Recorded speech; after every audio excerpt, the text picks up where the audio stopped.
ভাবুন, আপনি অফিসের কাজ শেষে বাড়ি ফিরলেন আর সারাদিনের ব্যস্ততার পর একটু অলস সময়ে অভ্যাসবশত হাতে নিলেন ফোন, কিন্তু স্ক্রিনে কোনো হাত না দিয়েই চিন্তা করলেন আর ইউটিউব খুলে গেল। এটা কি সাইফাই সিনেমা? না, এটা কোনো সাইফাই সিনেমা নয় কোনো কল্পবিজ্ঞান।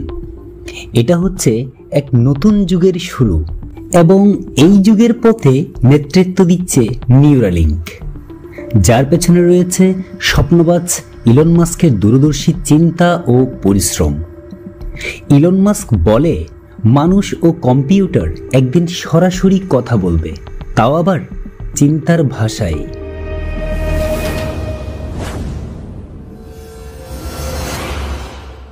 2016 সালে ইলন মাস্ক একদল নিউরোসায়েন্টিস্ট ও ইঞ্জিনিয়ার নিয়ে প্রতিষ্ঠা করেন নিউরালিঙ্ক কর্পোরেশন, যার লক্ষ্য ছিল মানুষ যা ভাবে সেটি যেন কোনো ডিভাইস বা যন্ত্র বুঝতে পারে।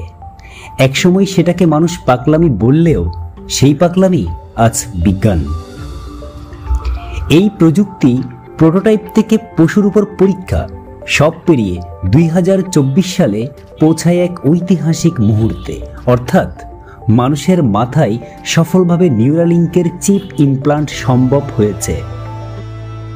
2024 সালের জানুয়ারিতে নিউরালিঙ্ক জানায় তারা এক পক্ষাঘাত রোগীর মাথায় সফলভাবে চিপ স্থাপন করেছে। এই চিপ সেই রোগীকে দিয়েছে এক অবিশ্বাস্য ক্ষমতা। শুধু চিন্তা করেই তিনি কম্পিউটারের কার্সর নাড়াতে পারছেন। এই ঘটনা শুধু খবর নয়, এ এক বিপ্লব, যেখানে মানুষ আর যন্ত্রের সীমারেখা মুছে যেতে শুরু করেছে। একজন পক্ষাঘাত রোগী, যিনি একসময় চোখের পলকও নাড়াতে পারতেন না, নিউরালিঙ্ক ইমপ্লান্টের পর তিনি শুধু ভাবলেই মাউস নাড়াতে পারছেন, টাইপ করছেন মেসেজ। চিন্তা দিয়ে প্রযুক্তিকে নিয়ন্ত্রণ, এটা এখন আর কল্পনা নয়, বাস্তব। নিউরালিঙ্কের ডিভাইসটি আকারে মাত্র একটি কয়েনের মতো। তাতে থাকে প্রায় 1000টি ফাইন ইলেকট্রোড, যা রবটের মাধ্যমে মস্তিষ্কের নির্দিষ্ট অংশে বসানো হয়। এই ইলেকট্রোড ধরে ফেলে মস্তিষ্কের নিউরনের বৈদ্যুতিক সিগন্যাল, আর সেই সিগন্যালকে রূপান্তর করে কম্পিউটারের ভাষায়। আর তাই আপনি যা ভাবছেন সেটাই সরাসরি চলে যাচ্ছে স্ক্রিনে। আপনার চিন্তা এখন ভবিষ্যতের কিবোর্ড। নিউরালিঙ্কের এই চিপ হতে পারে আধুনিক চিকিৎসার গেম চেঞ্জার। পক্ষাঘাতগ্রস্ত রোগীরা চালাতে পারবেন রোবটিক বাহু বা হুইল চেয়ার শুধু চিন্তা করে। দৃষ্টিহীন মানুষ পেতে পারে আলোর অনুভব। বাকরুদ্ধ রোগীও মনের ভাষা দিয়ে পাঠাতে পারবেন মেসেজ। এবং ভবিষ্যতে মস্তিষ্কের স্মৃতি সংরক্ষণ, ডিপ্রেশন বা ব্রেনের ব্যথা নিরাময়, মস্তিষ্ক থেকে হারিয়ে যাওয়া তথ্য পুনরুদ্ধার সবই হতে পারে বাস্তব। তাহলে কি এই প্রযুক্তি 100% নিরাপদ? না, এই চিপ ইমপ্লান্ট করা মানে এক ধরনের অস্ত্রোপচার, যার অনেক ঝুঁকিও রয়েছে, যেমন ইনফেকশন, বায়োলজিক্যাল রিজেকশন, চিপ নষ্ট হলে নতুন করে সার্জারি, এবং দীর্ঘমেয়াদের প্রভাব তো পুরোপুরি বর্তমান সময়ে অজানা। এজন্যই অনেক গবেষক এখনও নিউরালিঙ্কের ব্যাপারে সতর্কতা বজায় রাখছেন। চলুন জানার চেষ্টা করি, নিউরালিঙ্ক আমাদের মুক্তি নাকি নিয়ন্ত্রক? এই প্রযুক্তি যতটা সম্ভাবনাময় ততটাই বিপজ্জনক। আমরা এই ডিজিটালাইজড যুগে হ্যাকিংয়ের সাথে কম বেশি সবাই পরিচিত। বিশেষ করে আমাদের মোবাইল, কম্পিউটার, ওয়েবসাইট থেকে শুরু করে এমনকি ব্যাংক অ্যাকাউন্ট এবং পুরো একটি দেশের গুরুত্বপূর্ণ সার্ভারও হ্যাকিংয়ের রেকর্ড আছে। কিন্তু এই চিপ ইমপ্লিমেন্টের কারণে আপনার ব্রেনও হ্যাকিংয়ের কবলে পড়তে পারে। বিজ্ঞাপন এই ডিজিটাল যুগের সবচেয়ে বড় বিজনেস প্ল্যাটফর্ম।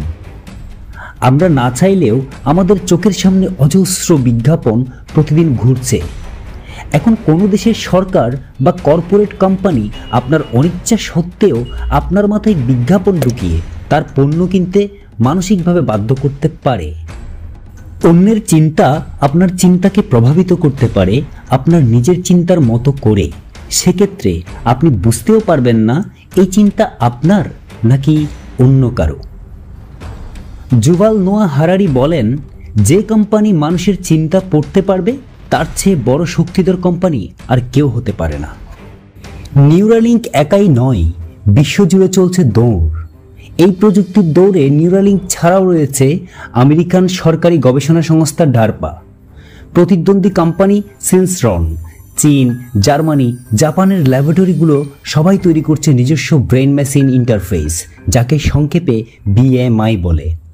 এটা এক আন্তর্জাতিক প্রতিযোগিতা, কে আগে নিয়ন্ত্রণ করবে মানুষের চিন্তা, কারণ চিন্তা এখন সবচেয়ে মূল্যবান পণ্য। অক্সফোর্ড, হার্ভার্ড, MIT এর গবেষকরা এখন এই প্রযুক্তির প্রতিটি স্টেপে নজর রাখছেন। অ্যামনেস্টি, WHO বলছে, মানসিক গোপনীয়তা রক্ষায় আন্তর্জাতিক আইন ছাড়া এই প্রযুক্তি বিপজ্জনক হতে পারে। নিউরালিঙ্ক এখন দাঁড়িয়ে আছে এক ক্রান্তিকালে, যেখানে সম্ভাবনা আছে, আছে শঙ্কাও। এই প্রযুক্তির ম্যাসিভ ব্যবহার হলে আমরা কি মানুষই থাকব, নাকি হয়ে যাব প্রোগ্রামড যন্ত্র?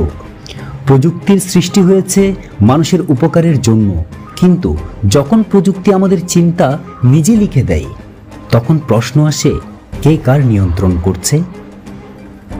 নিউরালিঙ্ক কি মানুষের মুক্তির নতুন দিগন্ত, নাকি আমাদের সবচেয়ে ভয়ানক পরাধীনতার শুরু? আপনার চিন্তা কমেন্টে জানাতে ভুলবেন না। ভিডিও ভালো লাগলে শেয়ার করুন, কারণ এমন ভবিষ্যতের খবর ছড়িয়ে যাওয়া জরুরি। আর মনে রাখবেন, আপনি যা চিন্তা করেন তাই আপনার চিন্তা।